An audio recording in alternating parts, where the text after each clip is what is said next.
안녕하세요. 오늘도 사연 살롱을 찾아주셔서 감사합니다. 저는 50대 초반의 여성이에요.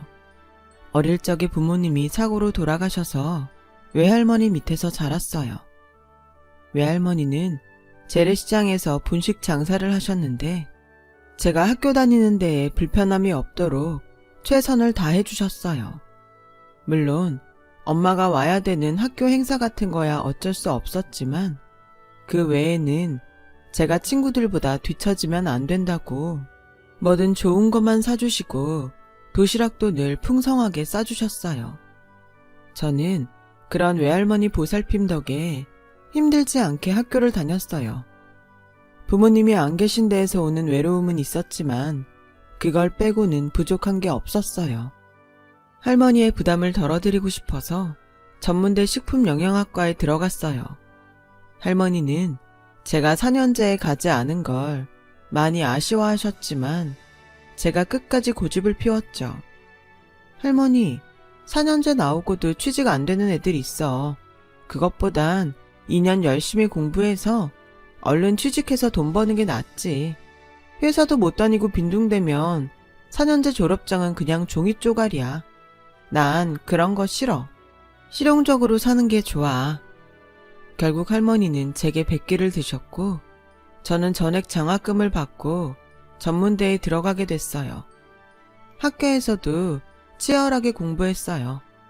그래서 영양사, 조리사, 위생사 자격증을 차례대로 따고 식품회사의 연구원으로 취직하게 되었어요. 이젠 외할머니 고생 안 시키고 내가 버는 돈으로 좋은 것도 많이 사드릴 수 있겠다고 좋아했었죠. 하지만 그런 기쁨도 잠시였고 할머니는 급격히 몸이 안 좋아져서 병원에 갔다가 위암이라는 진단을 받으셨어요. 정말 마른 하늘의 날벼락이라는 게 이런 거구나 싶었어요. 그때 저는 할머니 때문에 매일 우느라 정신이 없었어요. 할머니는 그런 중에도 침착하게 당신이 후원하셨던 고아원에 금일봉을 전달하고 쌀도 보내고 옷도 보내셨어요. 할머니, 지금 이런 게 중요한 게 아니잖아. 할머니가 얼른 낫고 건강하게 될 생각을 해야지. 우리 형편이 넉넉한 것도 아닌데 이런 걸 챙기고 있으면 어떡해. 그런 말 마라. 우리 형편이 어때서 그래. 우리 그래도 먹고 살만하고 병원비 낼 돈도 있잖아. 그거면 됐지. 너무 욕심내면서 사는 거 아니야. 남는 돈이 있는 건 우리 주변에 부족한 사람들한테 나누라고 있는 거야. 선아야, 그거 잊어버리면 안 된다. 할머니는 평생 분식집을 하시면서 힘들게 돈을 버셨음에도 한 번도 어려운 사람들 돕는 걸 쉬신 적이 없어요. 그런 할머니 성격을 잘 알고는 있었지만 아프실 때도 그러니까 마음이 너무 안 좋더라고요. 그래도 저렇게까지 할머니 뜻이 확고하신 걸 보니 제가 계속 반대하는 게 더 할머니 마음을 힘들게 할 것 같아서 하고 싶은 대로 하시라고 옆에서 도와드렸어요. 할머니는 수술도 잘 받으시고 예후도 나쁘지 않아서 퇴원하고 항암 치료를 받으며 잘 견디셨어요. 하지만 3년 후 다시 병이 재발했고 그때는 견디지 못하고 세상을 떠나셨어요. 저는 장례식 내내 눈물이 나지 않았어요. 실감이 나지 않았던 것 같아요. 바쁘게 문상 오는 분들께 인사하고 장례 절차대로 움직이느라 정신이 없기도 했고요. 할머니를 낙골당에 모시고 집에 돌아오니 그제야 돌아가신 게 와닿았어요. 빈 방에 혼자 앉아서 밤새도록 통곡을 했죠. 할머니가 너무 보고 싶었고 이제 완전히 혼자라는 사실도 좀 무서웠던 것 같아요. 그렇다고 밖에서는 티낼 수 없어서 회사에서는 씩씩하게 일을 하고 집에 와서는 눈물바람인 세월을 보냈죠. 그렇게 6개월쯤 보냈을 때 한 남자를 만났어요. 회사 거래처 사람이었는데 가끔 회사에 와서 몇 번 마주쳤고 그 이후 제게 만나자고 하더라고요. 저도 그 사람 인상이 좋아서 나쁘지 않다고 생각하고 있었어요. 힘든 일을 겪고 나서인지 누군가에게 의지하고 싶다는 마음도 있었던 것 같아요. 저와 그 사람은 몇 번 가볍게 같이 영화를 보고 식사를 했는데 어느 날 남자가 그러더라고요. 선아 씨하고 저 성격도 비슷하고 취미도 잘 맞는 것 같아요. 지금까지는 부담 없이 친구 만나듯 했지만 이젠 정식으로 만나면 좋겠어요. 전 그래도 될 것 같은데 어때요? 저도 망설임 없이 좋다고 했어요. 남자 말대로 여러 면에서 잘 맞는 것 같았거든요. 하지만 제가 혼자라는 게 걸렸어요. 그걸 알고도 저를 만나줄지 모르겠더라고요. 저는 고민 끝에 그 사람에게 사실대로 말하기로 했어요. 난 또 뭐라고 너무 심각하게 할 말 있다고 해서 긴장했잖아요. 저는 설아 씨 한 사람 보고 좋아하는 거지 가족들까지 생각한 적 없어요. 그러니까 그런 걸로 부담 갖지 말아요. 그런 걸로 따지자면 저희 가족도 좋기만 하진 않아요. 선아 씨도 저 가족들까지 생각하고 만나려는 거 아니잖아요. 라며 그 사람은 저를 안심시켜줬고 그게 정말 고마웠어요. 저희는 정식으로 만나면서도 크게 다툰 적도 없었어요. 그 사람이 배려도 잘 해줬고 자잘한 문제들은 신경 쓰지 않는 편이었어요. 그렇게 시간이 1년 넘게 흘렀고 저와 그 사람은 자연스럽게 결혼을 생각하게 됐어요. 결혼에 대한 이야기가 오가던 중에 그 사람은 저에게 만날 사람이 있다고 하더군요. 그러면서 저를 자기 고모에게 소개시켜줬어요. 고모님은 다리가 많이 불편하셔서 휠체어를 타고 지내셨어요. 그런데도 온화한 인상에 미소가 참 고운 분이셨어요. 고모가 어릴 때 나 거의 키워주다시피 하셨어. 부모님 두 분 다 항상 바쁘셨고 솔직히 내가 형보다 못하다고 관심 없었어. 내가 대학생 때 고모가 교통사고로 휠체어를 타게 되셨는데 나한테는 정말 부모님 같은 분이야. 제가 고모님께 잘 부탁드린다고 인사를 드리자 그분은 제 손을 꼭 잡고 나야말로 형철이 잘 부탁해요. 부모도 아닌데 이런 말 하는 게 주제넘지만 우리 형철이 진짜 알면 알수록 괜찮은 애예요. 고모가 주제넘긴 뭐가 주제넘어. 그런 말 하지 마 고모. 남자한테 고모님이 정말 특별한 사람인 게 느껴졌어요. 그 후에 남자 부모님과 형도 만났어요. 다들 저를 크게 반기는 분위기는 아니었지만 그렇다고 싫어하는 것도 아니었죠. 큰 환영을 받지는 못할 거라는 걸 예상하고 있었기 때문에 그렇게 마음 상하지는 않았어요. 하지만 남자 고모하고 부모님은 분위기가 많이 달랐어요. 남자 어머니는 대놓고 저한테 부모님도 없고 형제도 없으면 결혼식 준비는 어떻게 할 거야? 그거 다 감당할 만큼 모아둔 돈은 있어? 솔직히 결혼식에 돈 한두 푼 들어가는 거 아닌데 난 우리 아들들 결혼 제대로 해야지 대충 시킬 생각 없거든. 그러니까 그건 확실히 하고 넘어가야겠어. 엄마, 그런 말이 어딨어. 뭐가 제대로 된 결혼식인지 몰라도 나는 선아하고 우리 수준에 맞게 하면 된다고 생각해. 결혼식이 중요한 게 아니라 우리가 사는 게 중요한 거잖아. 라고 하니 남자 아버지가 이 녀석아, 여자 앞에서 엄마한테 그게 무슨 말버릇이야. 그리고 니네 엄마가 틀린 말 한 것도 아니잖아. 너네가 보기엔 결혼식이 그냥 요식 행위일지 몰라도 우리한텐 아니다. 우리 집안을 다른 사람들한테 보여주는 큰 행사 아니겠냐. 그런 걸 니네 마음대로 하겠다고 하면 나도 그건 못 봐준다. 라길래 제가 나섰어요. 네, 그런 마음 드시는 거 당연하죠. 저 다 이해해요. 결혼식은 걱정 안 하셔도 될 것 같아요. 할머니께서 남기신 것도 좀 있고 맞춰보겠습니다. 전부 다 어머님 아버님 마음에 들진 않겠지만 그래도 남부럽지 않을 만큼 결혼식 할 수 있어요. 인사를 마치고 나온 후 남자는 제게 계속 미안하다고 했어요. 그런 말 하지 마. 부모님 입장에선 당연한 거야. 나는 혼자인 나를 끝까지 반대 안 하신 것만도 감사해. 그런 걸로 기죽지 마. 걱정하지 마. 결혼해서 우리 둘이 살지 부모님하고 사는 거 아니잖아. 그 뒤로 저희는 큰 문제 없이 결혼식 준비를 하고 마침내 결혼을 하게 됐어요. 결혼식 때 고모님이 안 보여서 의아했는데 알고 보니 아버님과 고모님이 어머니가 다르셨다고 하네요. 아버님은 아이를 낳지 못해 이혼한 고모님을 계속 무시하셨는데 휠체어를 타게 된 후에는 가족 행사에 아예 나오지도 못하게 하셨대요. 남편은 그런 얘기를 하며 무척이나 안타까워했어요. 우리 부모님이지만 나도 이해가 안 갈 때가 많아. 예전부터 집안의 어려운 일은 고모한테 떠넘기면서 좋은 일에는 부르지도 않고 정말 너무해. 우리가 그만큼 더 잘해드리자. 나도 잘할게. 사실 저는 고모님을 보면 외할머니가 생각나서 더 마음이 쓰였어요. 고모님도 외할머니처럼 어려운 사람들한테 후원도 하시고 밥차에 돈도 보내고 쌀도 산지에서 직접 보내고 하셨거든요.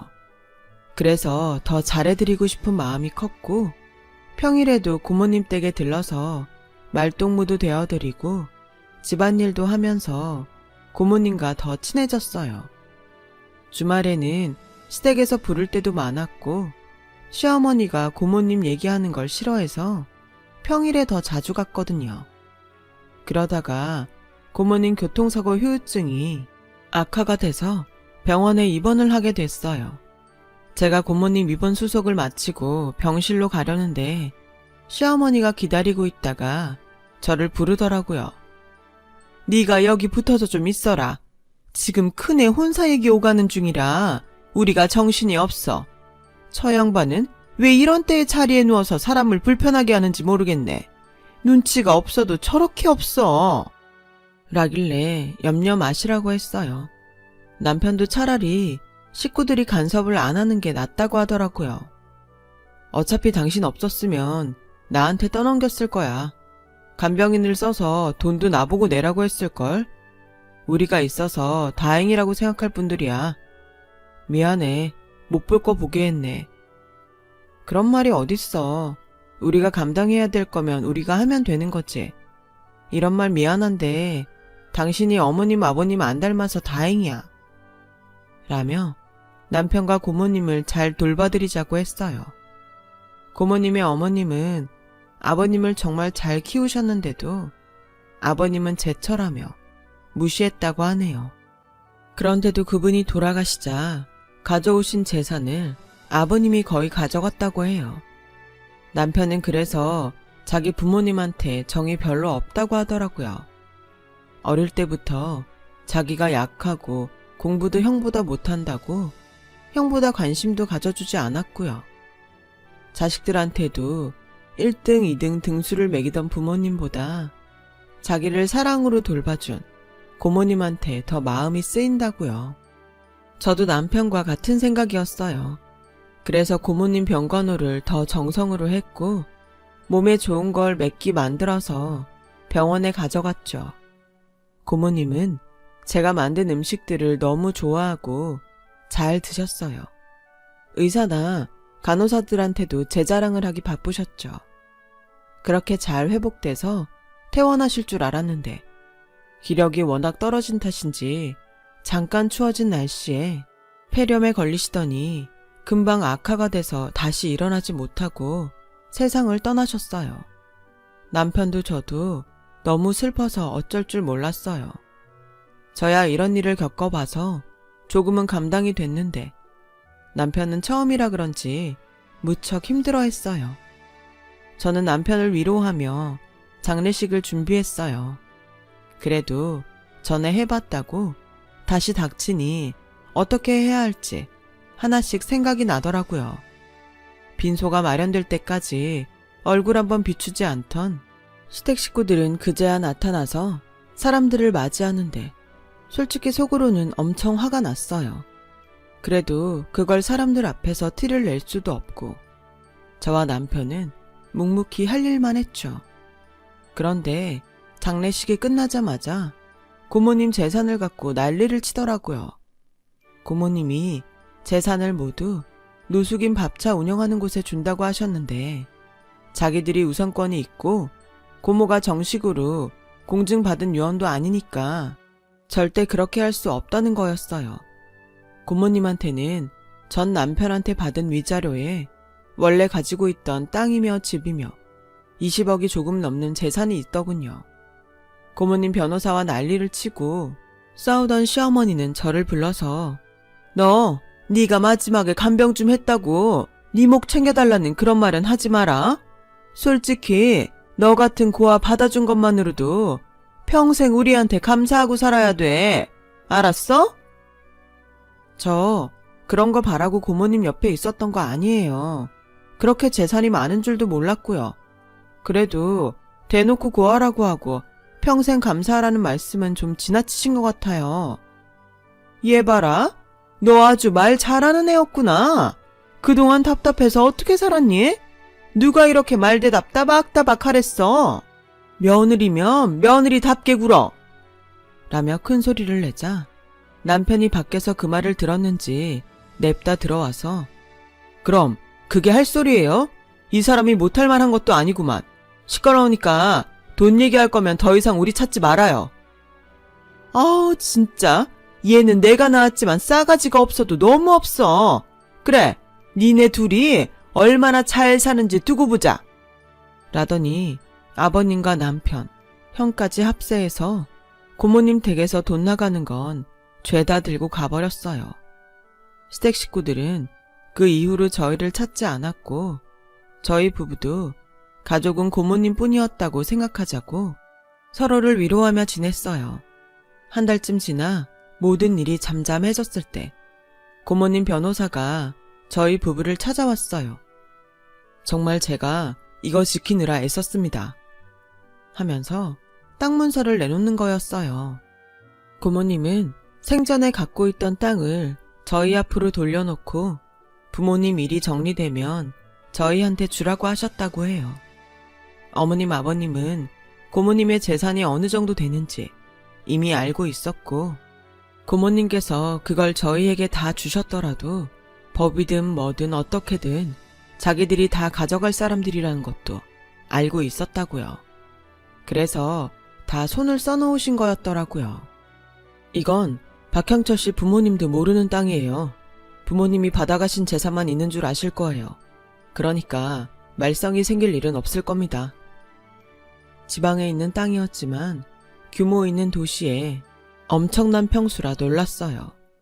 어떻게 할까 고민하던 저와 남편은 일단은 아무것도 하지 말고 잘 두자고 했어요. 먹고 사는 건 남편이 회사를 다니고 있으니 괜찮았고 저도 다시 직장을 구하고 있었으니까요. 하지만 곧 아이가 생겨서 직장 구하는 걸 포기했어요. 회사에 들어가면 얼마 안 돼서 출산휴가를 받는 건데 눈치도 보였어요. 제가 임신 초기에 몸이 많이 안 좋았거든요.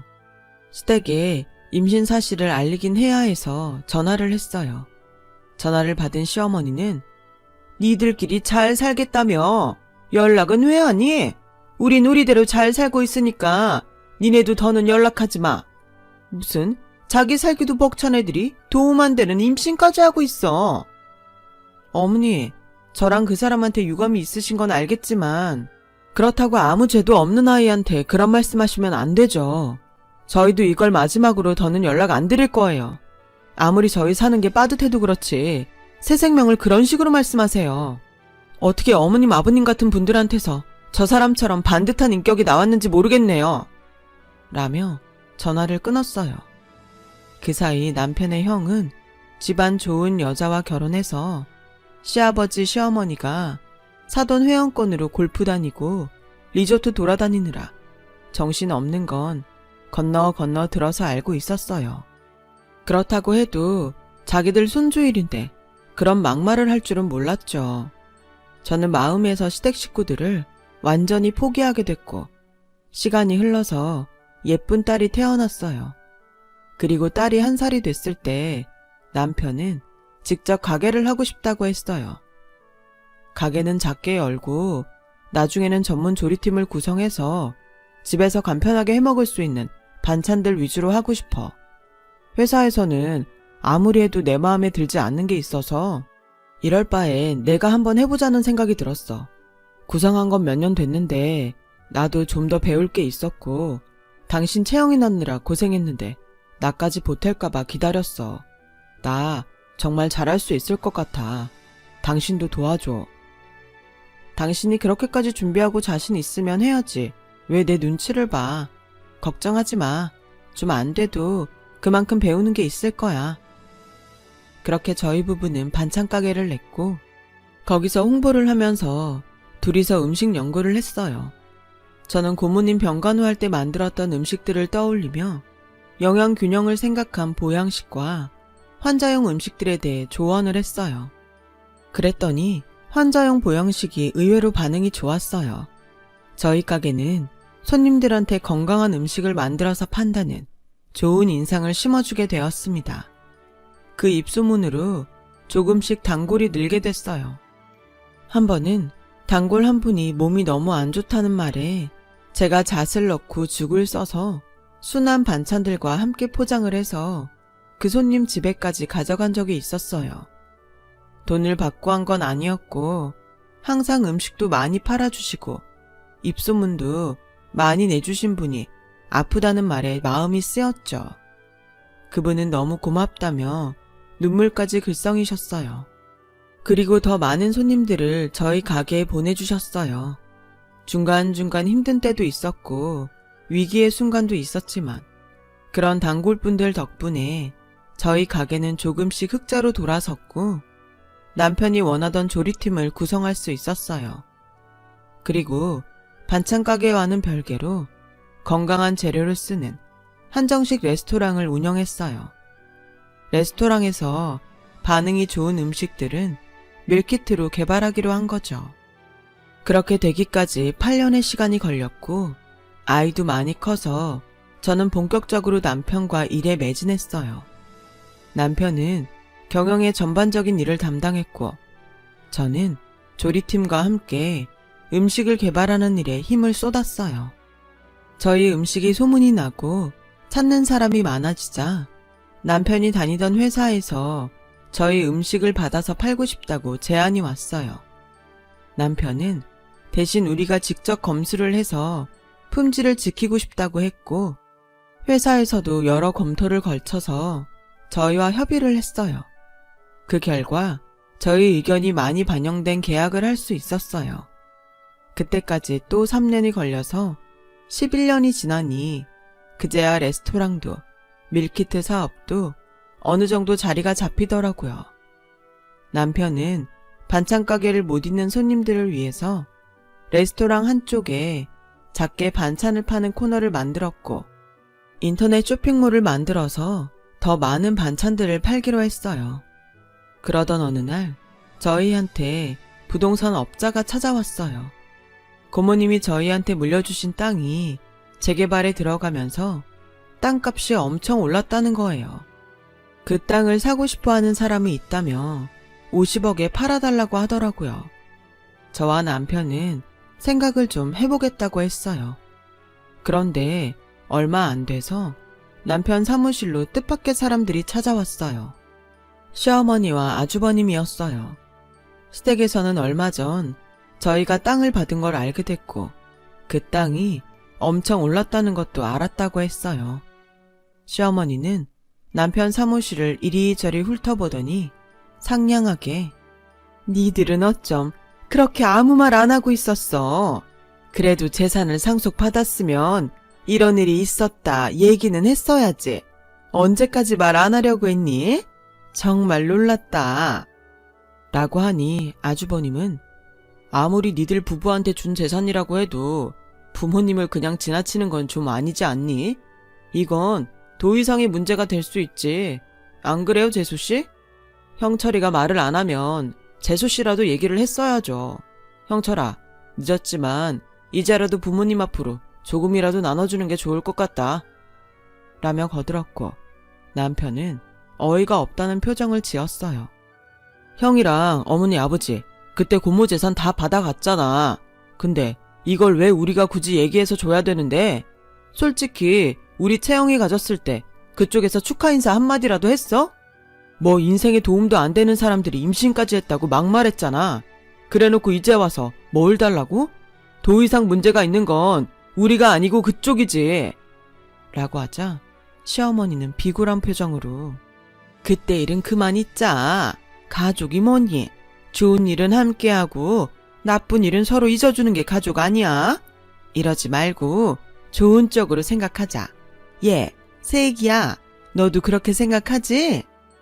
제가 이 사람이랑 결혼한 지가 언젠데 무슨 새 얘기예요. 저 똑똑히 기억해요.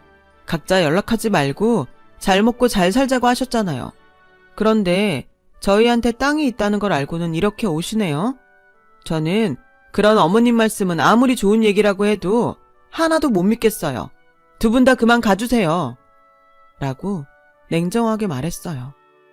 아니 재수씨, 그렇게 안 봤는데 참 냉정하네. 사람이 그러니까 형철이도 이렇게 변한 거 아니야. 어디다 대고 남의 부인한테 반말이야. 당신들 나가. 안 그러면 경찰 부를 거야. 라고 남편이 소리치자 시어머니는 제 손을 잡고 예, 그러지 말고 남편하고 얘기 좀 잘 해봐. 응? 하며 빌듯이 말했지만 저희는 눈 하나 꿈쩍하지 않았어요. 알고 보니 아주버니는 능력 없다고 부인한테 이혼당했고 시부모님은 투자를 잘못해서 고모님한테 받은 재산을 거의 날렸다고 하더군요.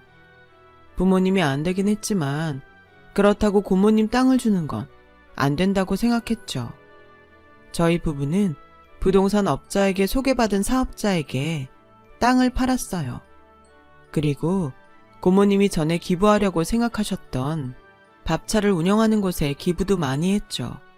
그 이후로 시댁에서 몇 번 더 찾아오고 연락도 왔지만 저희는 냉정하게 끊어버렸어요. 두 분이 아직 먹고 살만하고 아주버님도 자기 힘으로 살 수 있으니 저희가 굳이 돕지 않아도 된다고 생각되더군요. 그리고 남은 돈은 청년기업에 투자를 했습니다. 저희는 저희대로 사업을 잘 하고 있고요. 지금은 온라인에서 밀키트를 파는 일에 주력을 하고 있어요. 시부모님은 지방으로 내려가서 아주버님 뒤치다꺼리를 하면서 살고 있다는 얘기를 들었어요. 정말 힘들어지면 저희도 모른 척 할 수 없겠지만 지금은 때가 아닌 것 같네요. 저희는 심각한 어려움 없이 사업을 잘하고 있어요. 가족도 잘 살고 있고요. 많은 일들이 폭풍처럼 지나갔다는 생각이 듭니다. 남편과 외할머니와 고모님처럼 많이 베풀면서 살아야겠다고 매일 다짐하고 실천하려고 노력하고 살고 있어요. 그게 할머니와 고모님이 저희에게 남겨주신 삶의 가치가 아닐까 생각해 봅니다. 지금까지 들어주신 분들 감사해요. 모두 건강하시고 평안하셨으면 좋겠어요. 여러분, 사연 댓글에 응원과 현명한 조언 부탁드려요. 좋아요와 구독은 저에게 큰 힘이 됩니다. 오늘도 좋은 일 가득하세요.